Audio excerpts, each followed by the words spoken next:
오늘 말씀은 마가복음 9장 14절로 29절까지 이야기입니다. 이제 어제 말씀 변화산에서의 이야기가 이제 산 아래 내려와서 이어지는 그런 내용입니다. 귀신 들린 아이를 고치는 내용이죠. 14절로 16절은 산 위와 산 아래의 대조를 보여줍니다. 산 위에서는 영광스러움에 취해서 베드로와 제자들이 헛소리를 했다면 이제 그렇게 하고 있을 때 이제 산 아래에서는 귀신 들린 아이가 발생을 해서 변론, 즉 다투고 있는 그런 현장입니다. 여기서 우리는 우리의 오해 한 가지를 좀 생각을 해 봐야 할 필요가 있습니다. 어제도 말씀드린 것처럼 산 위의 영광에 취해서 살고 싶은 우리 기독교인들은 그 은혜의 자리에서 천상적인 예배하고 기도하고 찬송하고 말씀 공부하고 이거 이외에는 아무것도 하지 않는 삶을 살고 싶죠.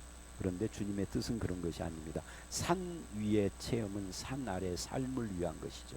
믿는 사람들끼리 모여서 세상 근심 걱정 없이 그저 기도 찬송하며 공동체를 이루고 여기가 좋사오니 하고 살고 싶지만 그건 하나님의 뜻이 아니다 하는 거예요. 예수님은 산 아래로 가자라고 끌으십니다. 이 영광, 우리가 누릴 영광은 미래의 것이에요. 주님이 재림하시는 그날, 아니면 개인적으로 이 세상을 떠나서 주님 품에 가는 그날 우리에게 영광이 주어질 것이고, 그 장래의 것이고, 그것은 지금 당장 여기서 우리의 삶은 고난, 이 사명의 삶을 살아야 한다는 것을 보여주고, 그 고난의 길, 사명의 길을 걸어갈 때 필요한 것이 제자도이죠. 내 뜻과 내 주장과 소원을 따라 소견에 옳은 대로 사는 것이 변해서 주님의 뜻을 따라서 사는 것이 제자다 하는 것을 우리는 알 수가 있습니다. 그런데 이제 14절로 18절을 보면 귀신 들린 아이가 나와요. 여기서 우리가 또 한 가지 또 생각할 것은 이 귀신 들렸다라는 것이 뭔가에 대한 분별이 필요합니다. 14절로 16절을 보면 이에 제자들이 와서 보니 큰 무리가 둘러싸고 서기관들이 그들과 변론을 하고 있었다. 그렇게 이야기를 합니다. 16절에서 예수께서 물으시되 너희가 무엇을 그들과 변론하느냐 하고 물어요. 그래서 14절 16절에 변론이라는 말을 계속을 합니다. 이게 무엇을 변론했느냐, 논쟁했느냐, 예수님의 귀신을 쫓고 병 고치는 역사에 대해서 아마 변론을 하고 논쟁을 했을 것이다 라고 짐작을 해볼 수가 있습니다. 자, 그런데 여기서 이제 이야기를 하기 전에 귀신이라는 것이 뭐냐, 성경에 귀신이 참 많이 나오는데 우리 한국 사람들의 오해가 있어요. 김기동 씨나 이초석 씨 같은 사람들이 이 오해된 귀신론을 가지고 재미를 톡톡히 본 사람들이죠. 서울의 성락 교회, 그리고 뭐 이초석 그 뭐 교회 이름이 뭔가 갑자기 생각이 안 나네요. 뭐 예수 중심 교회인가 뭐 하는, 이 전주에서도 한참 90년대에 유행을 하고 그랬었죠. 근데 이 사람들은 이 성경의 귀신을 죽은 사람의 영혼이 구천을 떠도는 것이다라고 해요. 성경 어디에도 없는 말입니다. 죽은 사람의 영혼이 구천을 떠돈다는 거 어디에 나오는 거죠? 우리 한국의 전례의 그 어떤 사상입니다. 그러니까 무속적인 것이죠. 민간 신앙의 미신을 성경에다 대입을 해서 그렇게 설명을 하는 겁니다. 그래서 그 귀신이 뭐 몸에 붙으면 암이 되고, 뭐 차에 붙으면 교통사고가 나오고, 뭐 그 귀신이 해코지를 하면 뭐가 어떻게 되고 가정에 우환이 끓는다, 이런 식으로 말을 하는 거예요. 심지어 뭐 기가 막힌 것은 이 김기동 씨가 옛날에 뭐 무슨 뭐 안경 쓰고 눈 나쁜 것도 귀신 들려서 그렇다. 그런데 그 젊은 시절에 그렇게 해가지고 막 수많은 사람들이 따랐거든요. 제가 살던 서울에 가까운 곳에서 그 교회를 해서 제가 잘 알아요. 근데 나이를 먹다 보니까 자기 자신도 안경을 썼더라고. 그래서 얼마나 웃겨요. 뭐 무좀도 귀신이라고 그러고, 무좀이 귀신이면 약 발라서 떠나는 귀신도 있나. 자, 이런 것들은 다 한국의 민간 신앙인지 성경이 말하는 건 아닙니다. 성경이 말하는 귀신은 타락한 천사예요. 천사장 루시퍼와 함께 타락한, 천사장이 타락한 것을 사탄이라고 그러고, 동반 타락한 것을 이 동반 타락한 천사들을 귀신이라 그렇게 말을 합니다. 그 다음에 또 한 가지, 이 귀신의 역사가 뭐냐 할 때, 귀신의 역사가 크게 두 가지입니다. 에베소서 6장 10절로 17절, 에베소서 2장 1절로 3절 같은 데를 보면 귀신의 직접적인 역사, 그건 귀신 들림이죠. 귀신이 사람을 지배해서 자기 종으로 만드는 겁니다. 그 특징이 오늘 본문 17절 18절에서 말하는 것처럼 자기 생활을 전혀 하지 못하게 합니다. 그러니까 귀신 들린 사람은요, 그 특징이 한 가지가 뚜렷해요. 정상적인 삶을 전혀 못합니다. 밥도 못 먹고 무슨 뭐 옷을 제대로 입는 것도 아니고 정상적으로. 그러니까 이건 무슨 말이냐면 비록 남들과는 다르지만 밥도 좀 먹고, 많이는 못 먹어도 옷도 입고 뭐 사람과 대화도 하고 그러는데 정신적으로 좀 이상하고, 이런 건 귀신 들림이 아니라는 거죠. 귀신이 들리면 그런 걸 일절 못하는 겁니다. 그래서 우리가 귀신 들림이라고 말하는 것들은 대부분 귀신 들림이 아닐 수 있어요. 그것은 정신질환일 가능성이 많습니다. 우울증이나 뭐 조현병 또는 뭐 무슨 그 여러 가지 그 정신질환들이 있어요. 옛날에는요, 그 뭡니까, 간질병도 귀신 들렸다 그랬는데 사실 간질병 약 먹으면 낫습니다. 또 온전히 낫지 못해도 정상 생활을 합니다. 간질병에 걸려서 귀신 들렸다고 하는 사람을 제가 아는데, 그 부모가 귀신 들렸다고 딸을 방치한 거예요. 그래서 제가 충고를 했죠. 집사님, 이 귀신 들린 것이 아닙니다. 서울에 제가 소개를 했어요. 가서 약 타다가 복용을 시키십시오. 그래서 20대 초반에 이 자매에게 서울에 제가 소개한 곳에 가서 약을 타다가 먹이고요, 정상적인 삶을 사는데 지금은 결혼해서 잘 살아요. 귀신 들린 사람이라면 그럴 수가 없는 거죠. 귀신 들렸는데 약으로 해결된다? 이 말이 안 되죠. 귀신이 코웃음치죠. 그래서 귀신 들림을 함부로 우리는 이야기를 하면 안 됩니다. 자, 그 다음에 또 한 가지, 왜 귀신 들림이라는 것이 우리가 함부로 말하면 안 되냐면, 예수 믿는 사람이 귀신 들릴 수 있느냐? 그때 저는 일단 부정적입니다. 왜냐하면 예수 믿는다는 것은 입술로만 믿는 것이 아니라 예수님을 영접하는 거예요. 즉 예수님과 관계를 맺습니다. 그것을 성경에서는 예수 그리스도 안에 들어오고 또 내가 예수 안에 들어간다. 예수가 내 안에, 내가 예수 안에라고 말을 합니다.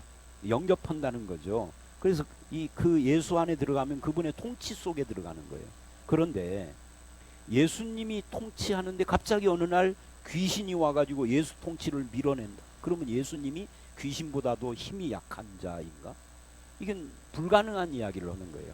예수님이 나의 통치자가 되고 나의 주인이 되는 순간 귀신이 그 자리를 뺏어서 차지할 수 있는 가능성은 0.00001%도 안 되는 겁니다. 불가능한 거죠. 마치 당구를 칠 때 이 공을 때리면 그 공이 가서 저쪽 공을 밀어내는 것처럼 사탄이 하나님의 나라를 밀어낸다? 귀신이 예수 그리스도를 밀어낸다는 것은 있을 수가 없어요. 그래서 믿는 자는, 거듭난 것이 분명한 자는 귀신 들림이 있을 수 없다라고 말을 합니다. 물론 비슷한 현상이 있을 수 있죠. 근데 그 비슷한 현상이라는 것은 귀신 들림이 아니라 육체적인 질병이나 정신적인 질병, 즉 치료받으면 얼마든지 정상으로 돌아올 수 있는 병일 거예요. 실제로 귀신 들림이 아니고. 그럼 귀신 들림은 당신은 귀신 들림을 부정합니까? 아니, 귀신 들림이 성경에 분명히 있으니까 부정할 수 없죠. 있죠. 그러나 우리가 생각하는 그런 정신병하고는 차이가 있다 하는 이야기입니다. 그 다음에 귀신의 역사 두 번째는 간접 역사입니다. 미혹의 영이라고 그러죠. 그게 에베소서 2장 1절로 3절, 에베소서 6장 10절 이하에서 말하는 거예요. 세상 풍조와 인간의 욕심을 가지고 우리를 지배하는. 그러니까 사람을 미혹해서 미신에 빠지고 죄를 짓게 하고 불신앙과 비참함 속에 밀어넣고 세속 사상에 빠지게 해서 하나님을 멀리하고 말씀을 멀리하는 삶을 살게 하는, 이것이 이제 간접 역사예요.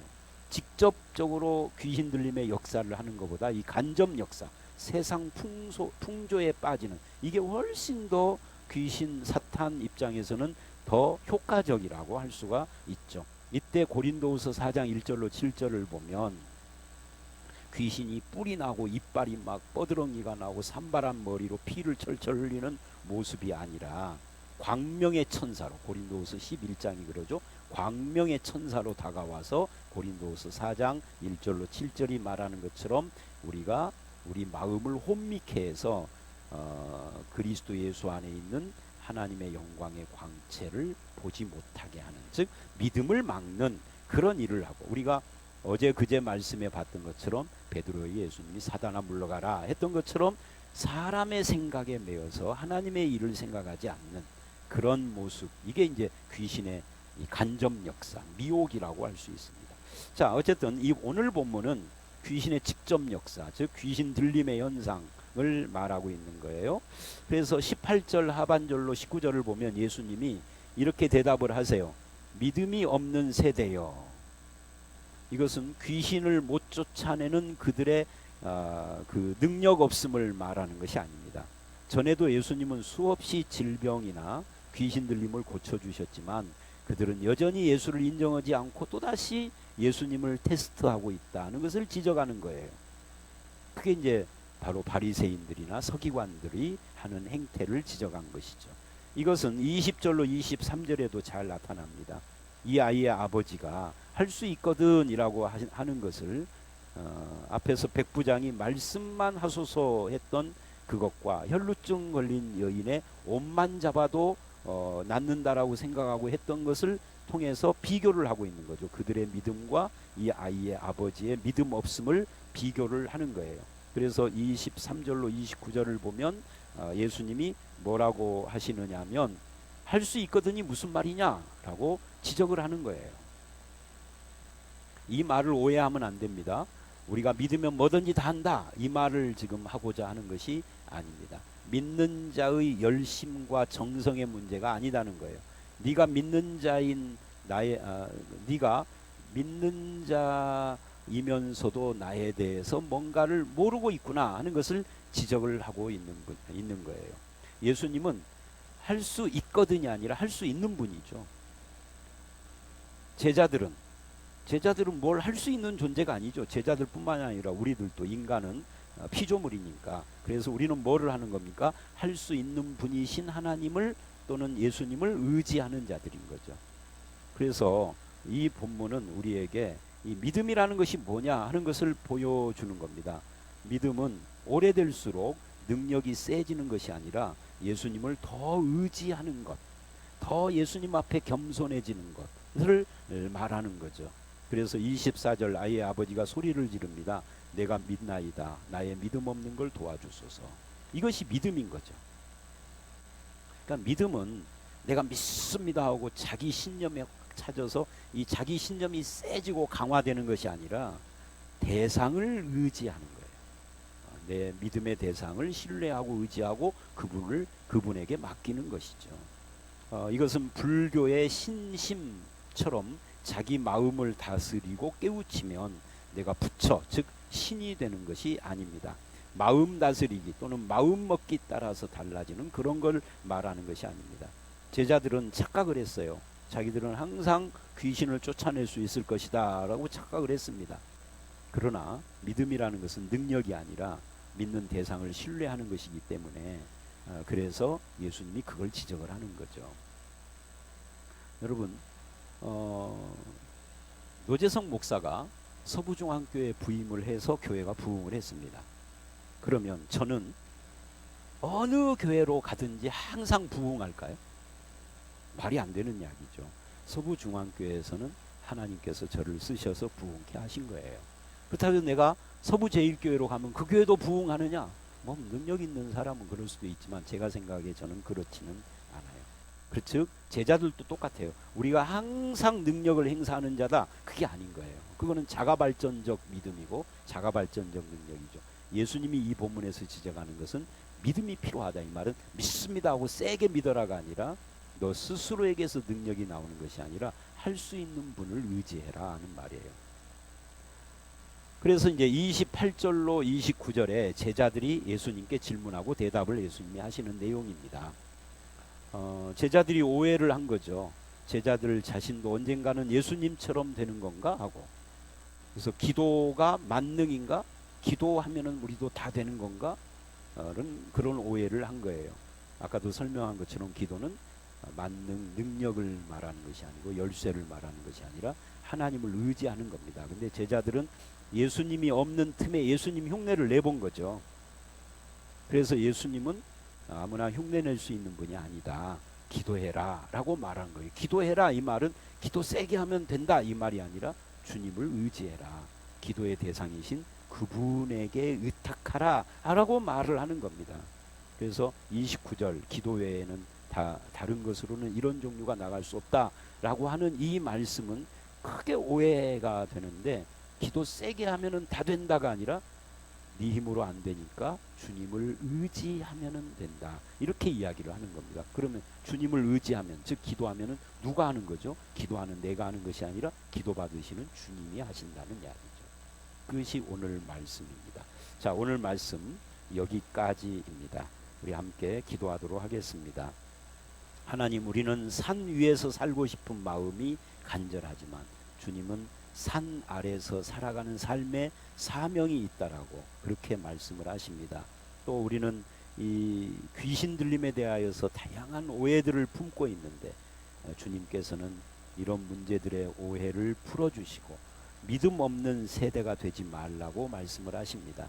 예수 그리스도는 할 수 있는 분이 아니라 할 수 있거든이 아니라 할 수 있는 분으로서 우리가 주님을 의지해야 할 대상인 것을 이제 알았습니다. 기도 외에는 이런 유가 나갈 수 없다는 것은 우리의 기도의 크기나 우리의 기도의 세기가 강화되면은 무엇이든지 할 수 있는 능력이 생긴다는 이야기가 아니라 기도의 대상이신 주님을 의지하라는 말씀인 것을 알았습니다. 우리의 믿음 없음을 도와주시고 우리도 늘 주님을 의지하는 믿음으로 살아가게 하여 주시옵소서. 어렵고 힘든 시대일수록 더욱 주를 의지하여 기도하고 주의 말씀을 늘 묵상하며 주님의 뜻을 묵상하고 순종하는 삶을 살아가는 우리 모든 교우들이 되도록 역사해 주시옵소서. 이 코로나 사태가 빨리 진정되도록 주님 함께하여 주실 줄 믿사옵고 예수님 이름으로 기도드렸사옵나이다. 아멘.